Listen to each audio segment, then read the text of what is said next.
At my son's funeral, his wife, a woman born from faded money and ambition, insisted on a closed casket. She clutched my hand. Her tears perfectly timed her grief, a masterpiece of performance art. Then, as they lowered the coffin into the cold Georgia clay, my phone vibrated with a text from my dead son. He told me he was alive and that the woman sobbing beside me had orchestrated the entire lie. She thought she was about to inherit a $10 million insurance policy. She had no idea she was the subject of a federal investigation with his retired auditor mother about to become the star witness. Before I tell you how a mother's grief turned into an auditor's fury, let me know where you're watching from in the comments below. And please hit like and subscribe if you believe a mother's instinct is the sharpest truth detector on earth. The scent of white lilies was the first thing that hit me. It was thick, suffocating, a sweet smell trying to mask the bitterness of the day. Inside the Ebenezer Baptist Church, the air was heavy with a forced reverence. Light streamed through the stained glass windows, painting mosaics of color on the polished oak casket that sat center stage. My son Marcus was inside. Or so I was told. I am Lorraine Vance. At 65, I've audited the books of Fortune 500 companies. I know how to spot a discrepancy, how to find the lie hidden in a column of numbers. And standing there looking at that sealed box, I felt the first tremor of a deep, profound imbalance. Something was wrong. I moved toward the casket, my hand outstretched. I just needed to touch the wood to feel something real. But then a delicate hand was on my arm. Chloe, my daughter-in-law. She was beautiful even in her grief, dressed in a black dress that cost more than my first car. Her blonde hair was pulled back in an elegant chignon, her blue eyes brimming with perfectly formed tears. "Lorraine, please don't," she whispered, her voice a practiced, gentle melody. "The coroner. He said the accident was severe. I want us to remember him the way he was. Strong, smiling." Her words were a velvet cage. They sounded like care, but they felt like control. I looked from her flawless face to the casket. Marcus was a fintech developer, not a race car driver. He calculated risk for a living. A severe accident felt like a poorly written line in a script I hadn't been given. I nodded slowly, withdrawing my hand. I allowed her to guide me back to the front pew, playing the part of the frail, heartbroken mother. But beneath my own grief, a cold, analytical part of my mind was taking notes. Discrepancy number 1. No access to the primary asset. When it was her turn to speak, Chloe walked to the pulpit with a poised grace that felt out of place. She pulled out a single folded piece of paper and began to read. Her eulogy was magnificent. It was a love story, a tragedy, a poetic tribute to the brilliant black man she had married. She spoke of his ambition, his kindness, his dream of building a legacy in Atlanta. She cried when she mentioned their future children, the ones they would never have now. The performance was flawless, too flawless. I scanned the crowd. Our family and friends filled the pews, their faces a mixture of sorrow and confusion. I saw Jamal Davis, Marcus's co-founder and best friend since their days at Morehouse. He wasn't crying. He was frowning, his brow furrowed as he watched Chloe. His confusion mirrored my own. I remembered a phone call with Marcus just a few weeks ago. His voice was tight with the stress he was trying to hide. He'd mentioned Chloe's new art investment fund, a venture that had been draining their accounts. "She sees the world differently, Mom," he had said, a weary resignation in his tone. "She sees money as a tool for status. I see it as a tool for freedom." Now watching her perform, I realized she was simply liquidating his assets to fund her own stage show. The procession to the cemetery was a blur of black cars and solemn faces. We stood at the graveside, the red Georgia clay, a stark contrast to the manicured green lawn. The wind was cold, whipping at the canopy set up for the family. As the pastor began his final prayer, a vibration in my coat pocket startled me. I frowned, annoyed at the intrusion. I never brought my phone to a place like this. But I must have forgotten to leave it in the car. I discreetly pulled it out, intending to silence it. But the screen was already lit up. A message from an unknown number. My thumb hovered over the delete button, but something made me pause. I opened it. 3 words stared back at me. "Mom, I'm alive." The world tilted. The pastor's voice faded into a dull roar. The air rushed from my lungs. I gripped the phone, my knuckles white. It had to be a cruel prank, a scam. But my heart, my soul knew. I quickly typed back, my fingers clumsy and shaking. "Marcus, where are you?" I glanced up. Chloe was looking directly at me, her brow furrowed in a perfect pantomime of concern. "Are you all right, Lorraine?" she mouthed. I just nodded, shoving the phone back into my pocket, my heart hammering against my ribs. I tried to focus on the prayer on the dirt being tossed onto the casket, but my mind was a maelstrom. A moment later, I felt it again. Another vibration. My hands trembled as I pulled the phone out once more, shielding the screen from view. A new message from the same number. "Can't say now. They're watching. Just don't trust my wife." I looked up from the glowing screen. Chloe was now openly crying, dabbing at her eyes with a silk handkerchief as the coffin was lowered. The perfect grieving widow, a liar, a conspirator. And as I stood there at my son's fake funeral, the years of grief I had prepared for vanished. They were replaced by a cold, hard resolve. The numbers didn't add up. The story was a fraud, and this was no longer a graveside. It was an audit, and I was about to examine every single line item. Walking back into my son's house felt like stepping onto a stage. It was Chloe's stage, of course. The sprawling Buckhead villa with its cold marble floors and minimalist furniture had her fingerprints all over it. Marcus had loved warm wood and comfortable chairs, but this place was an art gallery, a showroom designed to impress, not to be lived in. Guests moved through the high-ceilinged rooms with champagne flutes in their hands, their hushed conversations a polite hum beneath the somber classical music drifting from hidden speakers. This wasn't a wake. It was a networking event with better catering. I let my shoulders slump, allowing the weight of the day to become a costume I could wear. I accepted a glass of water from a passing waiter, my hand trembling slightly, a tremor I manufactured for anyone who might be watching. From a corner in the grand living room, I began my audit. My eyes, which everyone assumed were clouded with sorrow, were actually scanning, taking inventory. Chloe was magnificent. She drifted from one cluster of wealthy guests to another, a hand on an arm here, a sad, brave smile there. She was collecting sympathy like it was a currency, and in this room it was. Then I saw him. He was standing near the floor-to-ceiling windows that overlooked a sterile, perfectly manicured garden. He was handsome in a way that felt generic, like an actor cast as the wealthy boyfriend. He was white-dressed in a tailored suit that was a shade too fashionable for a funeral, and he was not sad. As Chloe approached him, the energy between them shifted. Her public grief evaporated, replaced by a sharp, focused intensity. They stood closer than was appropriate, their heads nearly touching. I saw his hand briefly touch the small of her back. It wasn't a gesture of comfort. It was a gesture of ownership. I needed to get closer. Using the excuse of finding a ladies' room, I began a slow, unsteady path around the perimeter of the room. My age and my supposed grief were my invisibility cloak. No one pays attention to a heartbroken old woman. As I passed behind a large, abstract sculpture, their voices became clear, sharp whispers cutting through the murmur of the crowd. "Have to liquidate the tech assets first," the man was saying, his voice low and urgent. "It's the cleanest way. His mother might be an issue." Chloe replied, her tone stripped of all its earlier softness. It was cold hard like chipping ice. "We'll handle her. Once you have the full power of attorney, she's just a formality. The important thing is that we move soon, before the board gets restless. Power of attorney. Liquidate assets. Soon." The words struck me not with the force of a blow, but with the cold, clear precision of a scalpel. They confirmed every suspicion, every discordant note I had felt since that morning. This wasn't just about insurance money. This was a hostile takeover of my son's life's work. My son wasn't even cold in his fake grave, and they were already carving up his legacy. I steadied myself against the wall, taking a deep, shuddering breath that was only partially an act. The mission was clear now. The paper trail Marcus had hinted at had to be in his office. I needed access, and I needed it now. I straightened up and walked directly toward Chloe. She turned as I approached, her mask of sorrow instantly slipping back into place. The man beside her gave me a polite, dismissive nod and melted back into the crowd.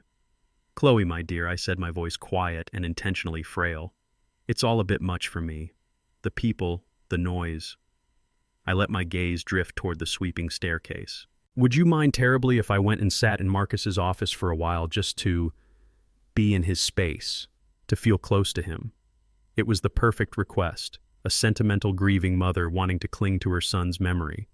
To refuse would look cruel. Chloe's face softened into a mask of perfect empathy. "Of course, Lorraine," she said, her voice dripping with pity.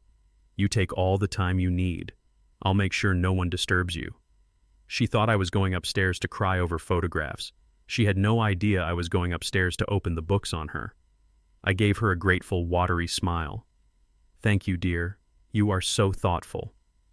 As I turned and walked toward the stairs, I could feel her eyes on my back. They were not eyes of sympathy. They were the eyes of a warden confident that the prisoner was safely locked in her cell of grief.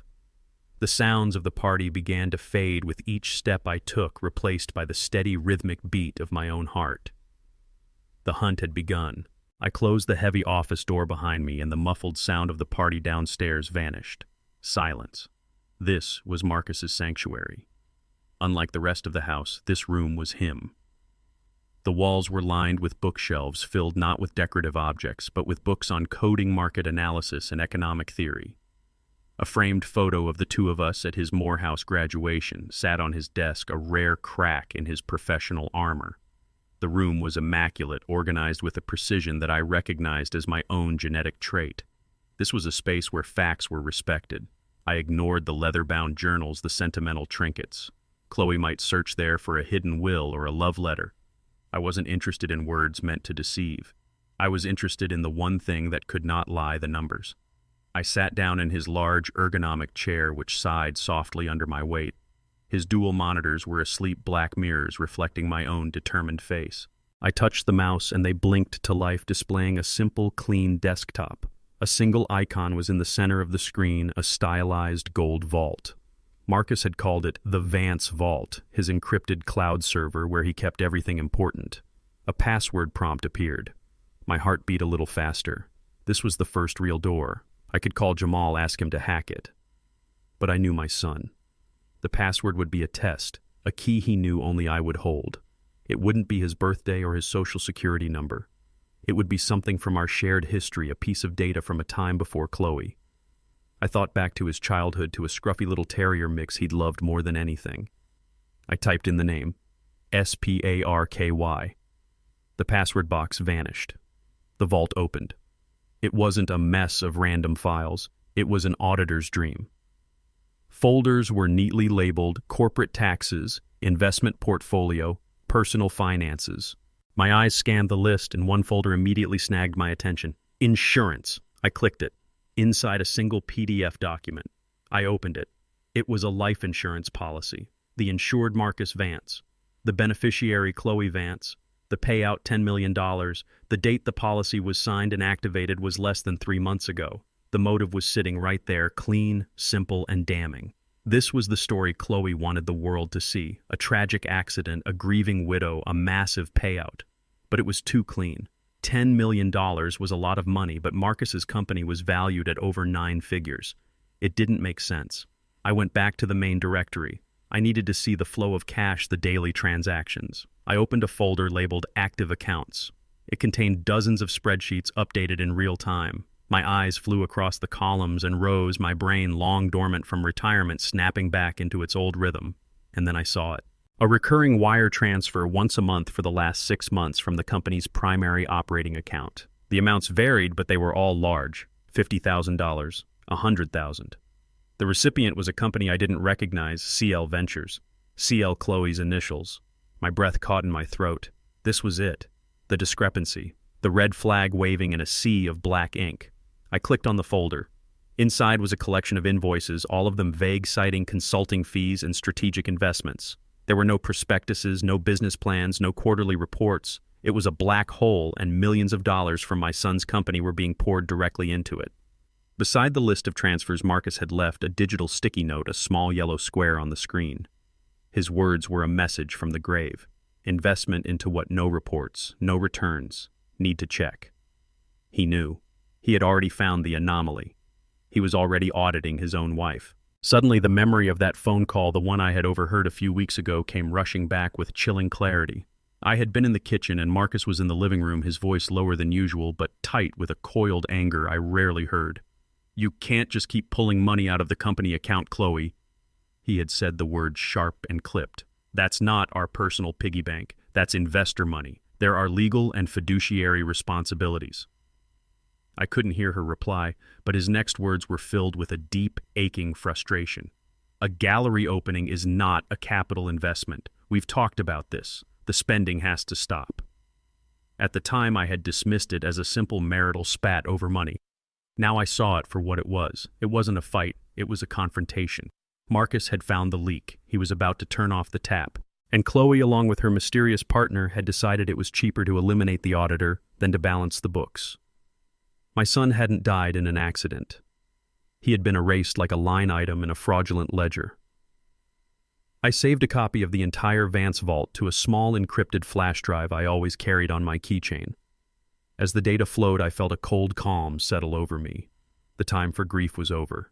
The audit had just begun. 3 days later, the doorbell rang. I wasn't expecting anyone.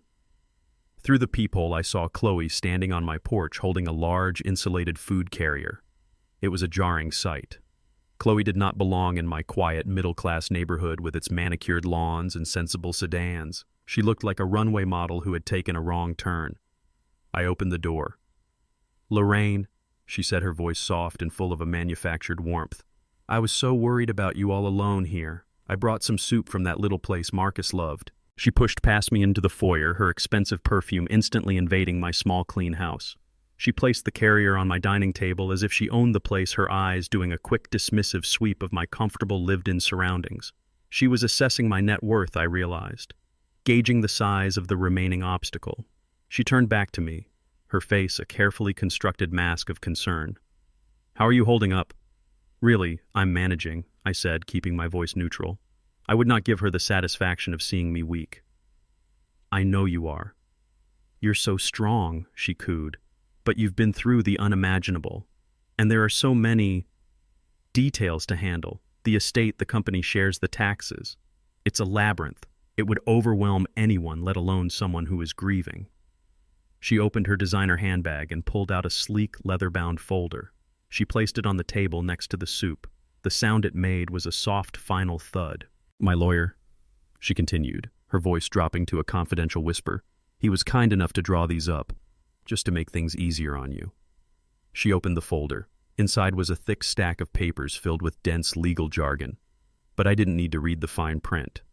My eyes, trained by 40 years of scanning contracts, went directly to the title at the top of the first page. Durable Power of Attorney. "I know you must be in shock, Lorraine," she said, her hand resting gently on the documents. "This just allows me to handle the administrative side of things for you, to talk to the bankers, to deal with the board, just until you're feeling more like yourself again. Think of me as your temporary shield." A shield. That's what she called it. I looked at the papers and I saw them for what they were. A weapon, a gag, a legal instrument designed to render me powerless. She wasn't just trying to secure Marcus's $10 million policy. She was trying to seize control of everything. My assets, my voice, my ability to fight back. She thought I was just a sad old woman too addled by grief to understand the chess move she was making. She saw my quiet home, my simple life, and she had written me off as a non-threat. It was the single greatest miscalculation of her life. I looked up from the papers and met her gaze.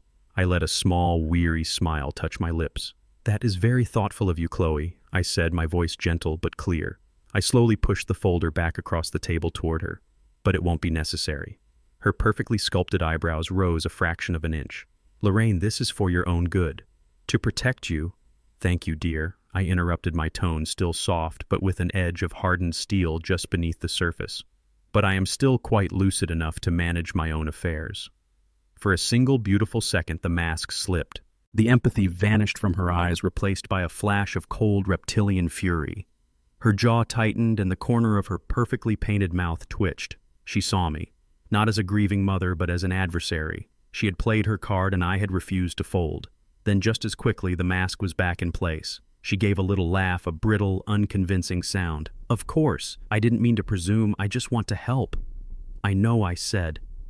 And I did. I knew exactly what she wanted. She gathered the folder, her movements stiff and precise.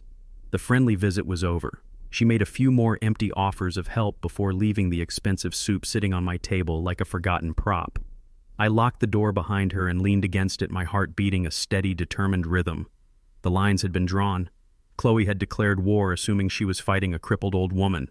She had no idea she was facing an auditor with a lifetime of experience and nothing left to lose. After leaving my son's house, I didn't go home. I went to a small diner with a cracked linoleum counter and the smell of old coffee baked into the walls. From a worn vinyl booth, I made a call. Jamal Davis. Marcus's co-founder, his other half in business, and his brother in all but blood answered on the second ring. His voice was thick with exhaustion. I kept my request simple. I needed to talk to him somewhere private. He was hesitant, the suspicion clear even over the phone. Chloe had done her work well, planting seeds of doubt, painting him as a vulture circling a fresh kill. But I was his friend's mother. He couldn't refuse. Not completely. We met the next afternoon at a small coffee shop in Decatur, far from the upscale neighborhoods where Chloe and her circle held court. I arrived first, choosing a small table in the back corner. The place was filled with students and the low hum of quiet conversation. It felt safe. When Jamal walked in, I barely recognized him. The last time I'd seen him at a company barbecue, he was vibrant and laughing. Now he looked like a man who had aged a decade in a week. His shoulders were slumped and dark circles pooled under his eyes. He approached my table with the cautious, weary gait of a soldier walking into a truce negotiation. He didn't sit down right away. "Mrs. Vance," he said, his voice flat. "I'm deeply sorry for your loss. Marcus, he was my brother." He paused, his jaw working. "But if you're here because Chloe sent you to talk about the buyout of his shares, you can save your breath. I'm not selling." The accusation hung in the air between us, sharp and ugly. He saw me as her messenger, a pawn in her game. I didn't flinch. I had expected this. Emotion wouldn't work here. Pleading would only deepen his suspicion. I had to speak his language, the language he and Marcus had built their company on: data. "I haven't spoken to Chloe about shares, Jamal," I said calmly. "I'm here because I reviewed my son's finances." I reached into my handbag and pulled out a single folded piece of paper, not the flash drive. That was my ace in the hole. This was just an opening bid. I slid the paper across the table. It was a printout of the spreadsheet, a simple, clean ledger showing the six-figure wire transfers from his company's account to a single entity. "I have a question about CL Ventures," I said. "Perhaps you can explain these consulting fees to me." Jamal picked up the paper, his eyes scanning the columns. For a moment, he just stared, his face a mask of confusion. He traced the line of transactions with his finger, his brow furrowed. Then I saw it. The flicker of recognition. The confusion hardening into a dawning, sickening understanding. He looked up at me, his eyes wide, and for the first time the wall of suspicion between us began to crumble. "Where did you get this?" he whispered, his voice hoarse. "From Marcus," I replied simply. He was keeping his own books. Jamal slumped into the chair opposite me, the fight draining out of him. He ran a hand over his face, the paper trembling slightly in his other hand. "CL Ventures," he said, the name tasting like poison in his mouth. Of course, CL Chloe Langford. That was her maiden name. He leaned forward, his voice dropping so low I had to strain to hear him. "That company. It belongs to her ex-boyfriend, a guy named Julian Croft. He's a professional charlatan, a grifter who moves from one failed startup to the next, leaving a trail of debt behind him. Chloe's been trying to get Marcus to invest with him for over a year." The pieces clicked into place, forming a picture more ugly than I could have imagined. "Marcus refused," Jamal continued, his voice now laced with a bitter anger. "He saw right through the guy. He told Chloe he wouldn't let a parasite like that anywhere near their finances or the company. They had a huge fight about it maybe a month ago, the biggest I ever knew them to have." He looked at the paper again, then back at me, his eyes filled with a terrible new light. "He told her he was cutting her off from the business accounts completely. He said, 'The free ride is over, Chloe.' That was the last real conversation I ever had with him." The air in the coffee shop seemed to grow thin and cold. The final argument. The final threat. The motive wasn't just a $10 million policy. It was the end of an endless stream of cash. It was the rage of a woman whose ATM was about to be shut down for good. Jamal carefully folded the paper and slid it back to me. "She's been telling the board I'm trying to stage a hostile takeover," he said, his voice quiet but firm. "She's trying to push me out so she can get her hands on everything." He looked at me, his eyes now clear and focused. The suspicion was gone, replaced by a grim alliance. She's not just stealing his money, Mrs. Vance. She's trying to erase his legacy. Erase him. Erase. I know, I said. We can't let that happen, he stated. It wasn't a question. It was a vow. No, Jamal, I agreed, meeting his gaze. We won't. In the quiet corner of a noisy coffee shop over a single piece of paper, the resistance was officially formed. Jamal's home office was the polar opposite of my son's. Where Marcus's space was a testament to minimalist order, Jamal's was a chaotic symphony of controlled genius. Wires snaked across the floor like vines, 3 monitors glowed with scrolling lines of code, and the low hum of a server rack filled the small room. It was late, and the coffee in the mug beside me had long gone cold. For 2 hours I had sat in silence watching Jamal's fingers fly across the keyboard. He wasn't just looking at the company's books. He was performing a deep tissue massage on its digital soul. Finally, he leaned back, rubbing his tired eyes. You were right, he said, his voice a low rumble in the quiet room. The transfers are there, but they're buried deep. She used a series of shell corporations and encrypted transactions.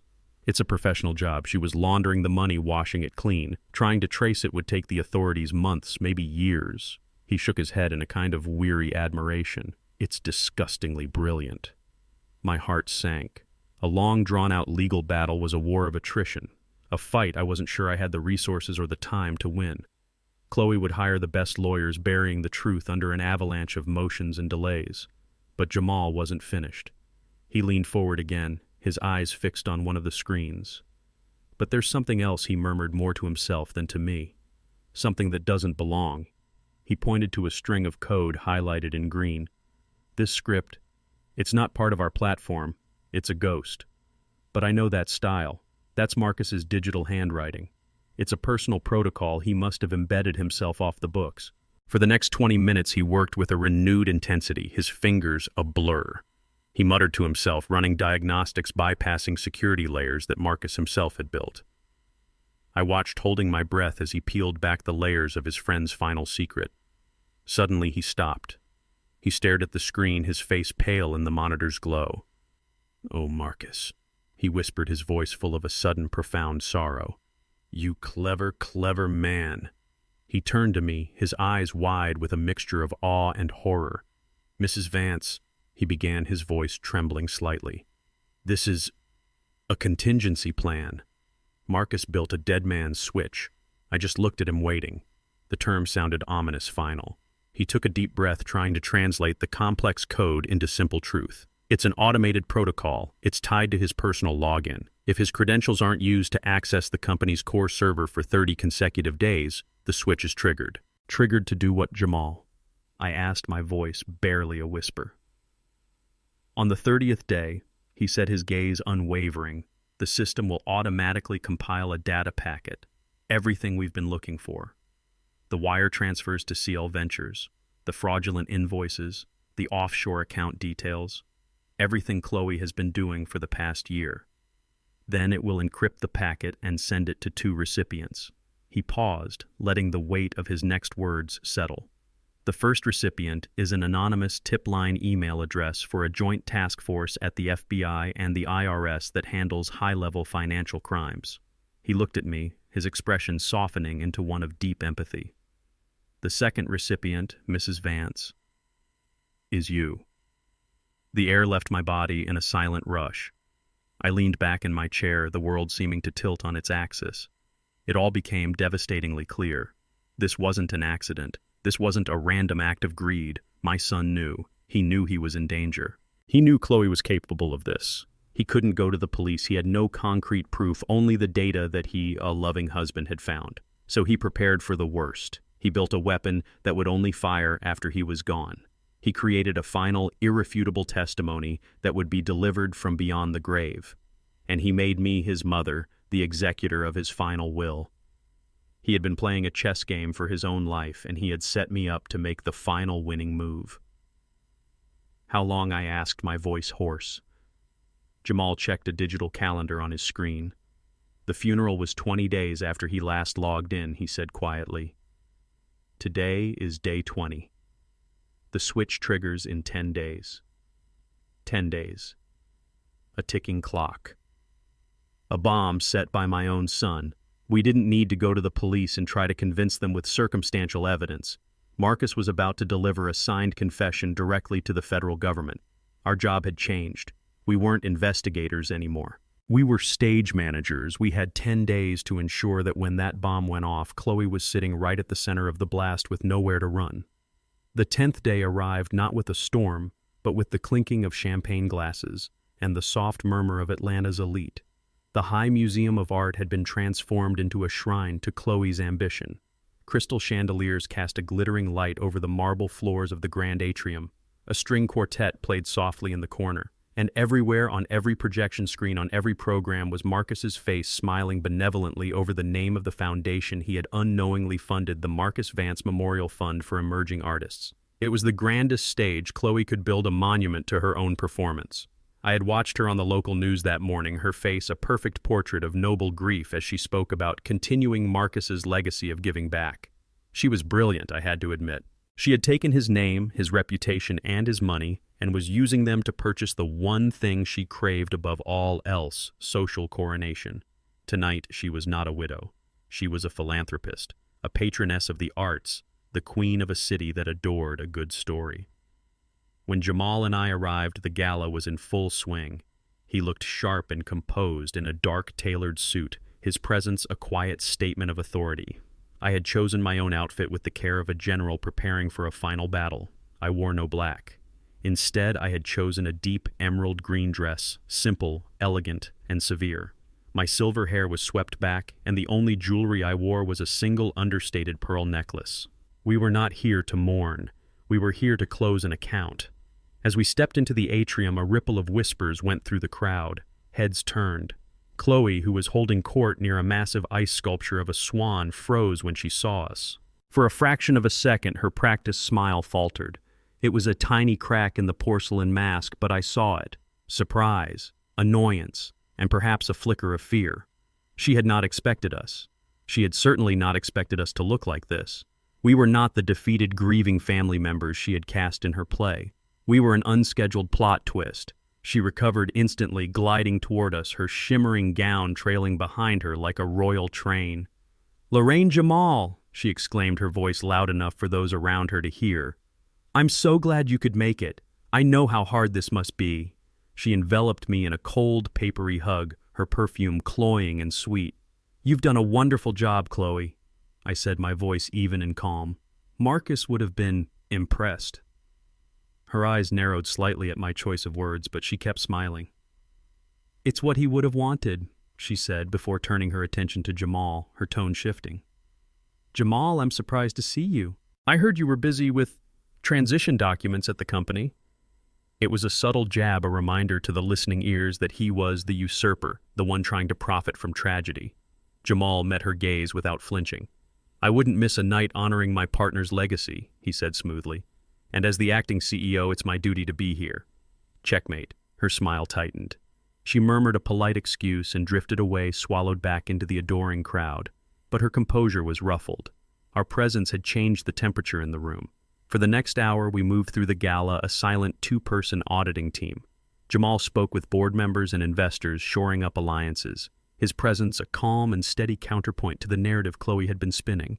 I simply observed. I listened to the speeches, watched Chloe accept an award on Marcus's behalf, her voice breaking with emotion at all the right moments. She was at the absolute peak of her power, bathed in the spotlight, adored and pitied and celebrated. It was the perfect moment to bring down the curtain. I found her near a quiet gallery wing, posing for a photo with the mayor. As the camera flashes subsided, I stepped forward. "Chloe," I said, my voice cutting through the chatter, "could I have a word with you in private?" She looked annoyed at the interruption, but in front of the mayor she had no choice. "Of course, Lorraine." She followed me into an empty gallery filled with stark modern paintings. The silence in the room was a stark contrast to the noise of the party. The door swung shut behind us, muffling the sound of the string quartet. She faced me, crossing her arms, her patience clearly wearing thin. "Is everything all right?" I didn't answer right away.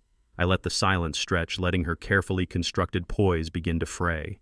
I walked over to a large, abstract canvas of chaotic red and black strokes. "It's a powerful piece, isn't it?" I mused. "It looks like a balance sheet that's been set on fire." I turned to face her. The time for sentiment was over. The time for grief was over. It was time for the audit. Chloe, I began, my voice calm, professional, and devoid of all emotion.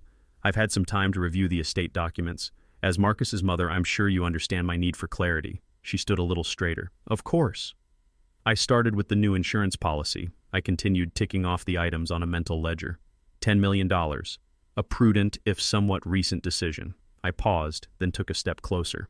Then I looked at the corporate accounts, specifically the outflow, and I found a series of very substantial payments made over the last 6 months to a holding company, CL Ventures. I saw a flicker of panic in her eyes, a tiny, almost imperceptible widening of her pupils. She opened her mouth to speak, to lie, to deny, but I didn't give her the chance. And here's the most interesting part of the audit, Chloe, I said, my voice dropping slightly. I did a little digging into CL Ventures. It's a fascinating company. It has no employees, no products, and no assets. And as of last week, it officially filed for Chapter 7 bankruptcy. I stopped directly in front of her, my gaze as sharp and unyielding as a penknife. So my question as a concerned mother and an interested party in my son's estate is quite simple. I let the final question hang in the cold, silent air between us. Where did all the money go, Chloe?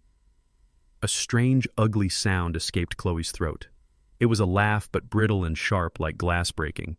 Where did the money go? She repeated, her voice dripping with condescending pity. Oh, Lorraine, you really have lost your mind, haven't you? Grief does terrible things to people. She took a step toward me, her expression shifting into one of theatrical concern. You're confused. You've been through a trauma.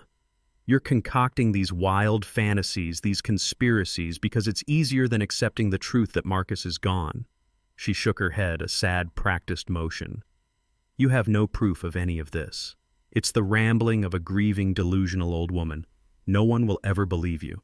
I didn't argue. I didn't raise my voice. I simply looked down at the elegant, simple watch on my wrist. The second hand was sweeping silently past the 12. I don't need proof, Chloe, I said, my voice as calm and steady as a flatline. Marcus left it. Her condescending smile faltered. What are you talking about? He was a brilliant man. My son. He always had a contingency plan, I explained, looking up from my watch to meet her gaze. He built a little program into his company's servers, a final gift. He called it the Final Audit Report. I let the words hang in the air, watching the confusion in her eyes war with a rising tide of panic. And it was sent, I said, my voice dropping to a quiet final whisper, exactly 5 minutes ago. Chloe just stared at me, her mind clearly racing, trying to process the threat. She opened her mouth to bluff, to call me a liar, but no sound came out. She was recalculating, and for the first time she was coming up with the wrong answer. And in that precise moment, the heavy gallery door swung open. It wasn't a waiter, it wasn't a guest. 2 men stood in the doorway. They were dressed in dark, conservative suits that were a world away from the designer tuxedos of the party outside. They were quiet, professional, and their presence sucked all the air out of the room. They looked past me and fixed their calm, unwavering gaze on Chloe. One of the men took a step forward, reaching into his jacket and pulling out a small leather wallet. He flipped it open, revealing a gold badge. Mrs. Chloe Vance, he asked, his voice polite, professional, and utterly devoid of emotion. My name is Special Agent Davies. This is Special Agent Cho. We're with the Federal Bureau of Investigation. The color drained from Chloe's face, leaving her skin a waxy, translucent white beneath her expensive makeup. She looked like a statue, a perfect sculpture of disbelief and horror. The agent took another step into the room. We have a few questions for you regarding several wire transfers connected to your husband's company and a matter of potential money laundering. We'd appreciate it if you could come with us. I didn't watch her crumble. I didn't need to.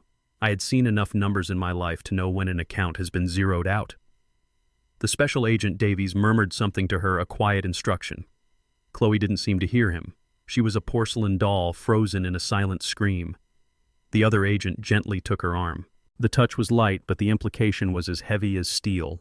It was time to go. They guided her out of the gallery and back into the grand atrium. For a moment, nobody noticed. The string quartet was playing a lively piece, and the air was thick with laughter and conversation. They were halfway across the marble floor when the mayor, who had been chatting near the entrance, saw them. He stopped mid-sentence, his wineglass frozen halfway to his lips. His confusion was a signal, a silent alarm that rippled through the room. One by one, the conversations faltered. The laughter died in people's throats, and then the music following the lead of the room trailed off into a discordant silence, dead silence. The only sound was the soft rhythmic click of their shoes on the marble floor. Hundreds of pairs of eyes, the eyes of the most powerful people in Atlanta, were fixed on the trio. They watched as Chloe, the radiant hostess, the benevolent queen of the evening, was escorted toward the exit by two men in dark suits.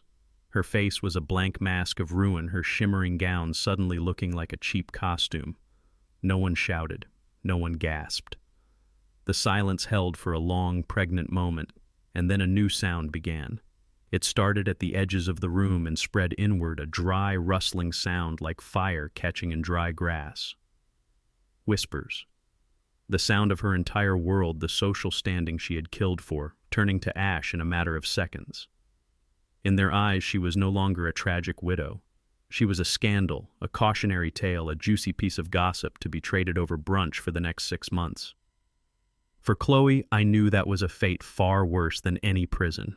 This public execution of her reputation was the one sentence she could never survive. Jamal touched my elbow gently. It was time. Our work here was done. We turned without looking back and walked toward a side exit, leaving the whispers and the wreckage behind us. We didn't need to see the flashing lights outside. We didn't need to hear the charges being read. The numbers had been presented. The ledger had been balanced. The cold, hard, irrefutable data, the final testimony of my son, was now doing its quiet, relentless work. Justice, I thought, isn't always the sound of a gavel. Sometimes it's just the silent, perfect math of a final audit. 3 months later, the autumn sun cast a warm, golden light over the streets of the old Fourth Ward. I was sitting at a small table outside a coffee shop, a place with worn brick walls, and the rich, comforting smell of roasted beans. The sounds of the city were a gentle backdrop. The distant rumble of the MARTA train, the laughter of students from a nearby cafe, the rustle of newspapers. The world had moved on, and so I was learning, could I? Chloe's trial had been swift. The evidence Marcus had compiled was irrefutable. Her name was now a permanent fixture in the city's archives of spectacular flameouts. I took no joy in it. It was simply the logical end to a fraudulent transaction. My phone buzzed softly on the table. For a moment, my body tensed, a residual echo of that day at the cemetery. But the feeling passed. It was just a phone now. The number was blocked unrecognized. There was no text, just an image. I opened it. It was a photograph of a beach deserted and wild, bathed in the soft, multicolored light of a new sunrise. The waves were gentle, and the sand was a clean, untouched canvas. Below the picture were 6 simple words. "I've started over. Thank you, Mom." I looked at the image for a long time, tracing the line where the ocean met the sky. I saw my son not as a victim or a fugitive, but as a man standing on the shore of a new life, finally free. All the chaos, the fear, the cold, methodical anger of the past few months, all of it had been for this single, quiet picture of peace. I didn't reply. There was nothing more that needed to be said. I simply locked the screen and set the phone back down on the table. A real smile, a warm and genuine smile that reached my eyes, spread across my face. I picked up my coffee cup, the ceramic warm against my hands, and took a sip. I watched a young couple walk by holding hands. I watched a cyclist pedal leisurely down the street. I was not a hero. I was not an avenger. I was a mother who loved her son. I was an auditor who believed in the integrity of the bottom line, and I had finally balanced the books. Justice isn't always loud. It isn't always a victory shouted from the rooftops. Sometimes it is simply the quiet, satisfying click of the last number being put back in its proper place. This story serves as a powerful reminder that true strength often resides not in loud accusations but in quiet competence. Lorraine Vance was dismissed as a grieving elderly woman, but she wielded her life's experience as an auditor like a weapon. She reminds us that the truth, much like a well-kept ledger, has its own integrity. Deception and greed can create a spectacular illusion, but they cannot withstand a meticulous audit. It teaches us to look beyond appearances, to trust in the power of facts, and to never ever underestimate a person who has nothing left to lose. Have you ever had to stand up to someone who completely underestimated you? Let us know in the comments below. If you believe in the power of quiet strength and a mother's resolve, please like this video and subscribe for more stories.